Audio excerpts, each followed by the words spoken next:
In this video, I want to talk to you about one of my absolute favorite topwater baits, the one that I have caught a lot of fish on over the years, but one that's a little bit forgotten, and that is the topwater popper style bait. Bait just like this one right here. This is a little ARC TP70 bait, but there's a number of different poppers out there on the market. And to me, like I said, these poppers are a little bit forgotten. It's not, well, I guess I shouldn't say forgotten. They're just not always the first choice for a lot of anglers when it comes to topwater fishing. But in this video, I want to discuss 3 big situations where this is the first choice. And to me, it is the best choice in those situations to catch some big bass. All right, before we get into that video, this one is brought to you by CLEMONS boats up in Sandusky, Ohio. If you guys are on the market for a bass boat, maybe you're looking at an Icon, maybe you're looking at the new VLX series Icon or the LX, maybe you're looking for a Bass Cat, I'm telling you to give Jason CLEMONS with CLEMONS Boats a call. I have left his name and number down below. You guys, he is just a straight shooter when it comes to bass boats. He will tell you exactly how it is, which I really appreciate. No BS. He's also a big bass head, like loves bass fishing, and you can talk to him a lot about bass fishing. Like I said, his number is down below. If you guys are on the market, just give him a call. All right, let's talk about the popper. Like I said, one of my absolute favorite baits out of all the topwaters that I have in my boat. Frogs, ploppers, spooks. This one may be first or second. It's probably a tie with a spook when it comes to number of fish that I've caught. I have absolutely caught the tar out of bass on a popper. So the big thing though is there's 3 big situations where I really like this bait. So let's talk about those. Now, the first big situation, if I know that a bass is eating bluegill, no matter where I am in the country, if I know that that fish is eating bluegill, I really feel like a popper does the best job at representing a bluegill and catching a lot of fish. And so I fish this all over the place. You know, it really just depends on what the bass, to me, are eating. So I might fish it around a grass patch if I think the bass that I'm catching are eating those bluegill, if they're around grass. Where I obviously like to fish it is around bluegill beds. You know, we're coming up on a full moon right now, and a lot of the lakes that you live in over the next couple of months, pretty much on all those full moons,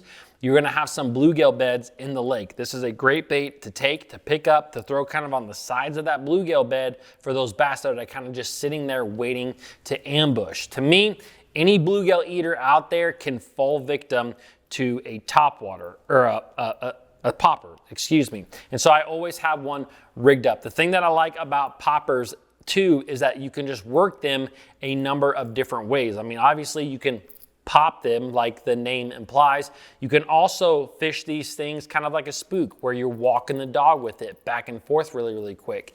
And you're also, something that I really like to do is fish it very fast, where I'm actually spinning the bait. And I'm gonna tell you right now when I like that. This is the next situation, the second one.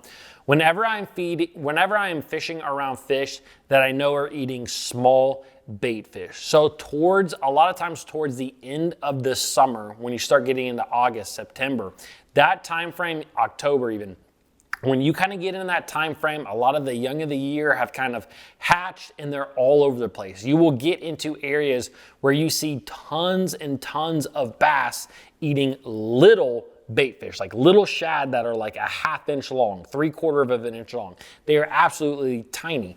And what I have found a lot over the years is that if bass are eating those really tiny bait fish, you'll see them blowing up, but if you throw a bigger spook out there, I'm not saying that you won't catch a couple on it. I'm not saying that they won't come up there and hit it, but what I have found a lot of times is that the bass will miss it, or you won't catch near as many that are in that area. And so in that situation, I love a popper, just like I'm holding right here. And I like a little bit smaller popper as well. This is a great bait, Strike King, their Splash Junior. I'll leave this stuff linked down below for you guys.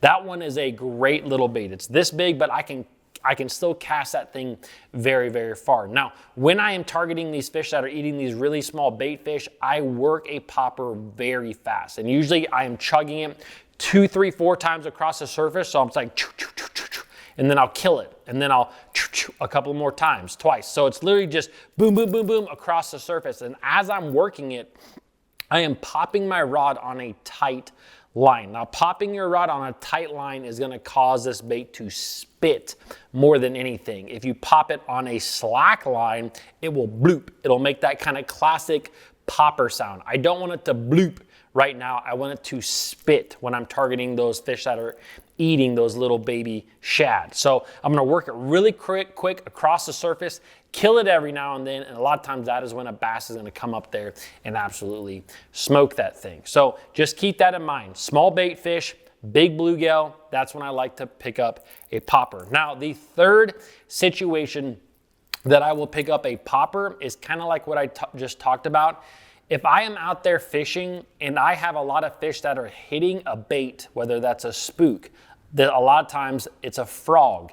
If I am having fish hit those baits and not commit to them, or I'm losing a lot of them, that is when I will switch to a popper. A number of years ago, I was fishing up on Lake Oneida, and it's a great lake. It's a great topwater lake, but those fish were missing my spook. So I went all around the lake, and it seemed like I caught like 1 out of every 3 or 4 fish that hit that spook. The nice thing about that spook is I was able to locate a lot of fish. Now, come tournament time, I decided to switch. Instead of going with that spook style bait, I went with a popper style bait, and probably about 90% of the fish that hit it, I was hooking up with. So I wasn't necessarily getting more bites in that situation, but I was landing a lot more fish and hooking a lot more fish. So that is really, really important. The same thing has happened to me with a frog. If you've ever skipped a frog under an overhanging tree and you have a fish come up there and swipe at it and you set the hook and that frog comes at you about 500 miles an hour, that is a lot of times where I will switch to the popper, because again, popper is a treble hook bait. It's a small bait. When those fish come up there and try to get it, a lot of times they do get it. So guys, a popper, don't forget about it. It is such a good little bait. Also, don't forget to check out CLEMONS Marine up in Sandusky, Ohio. If you guys want to watch my most recent video, you can click right here, and I will see you guys tomorrow.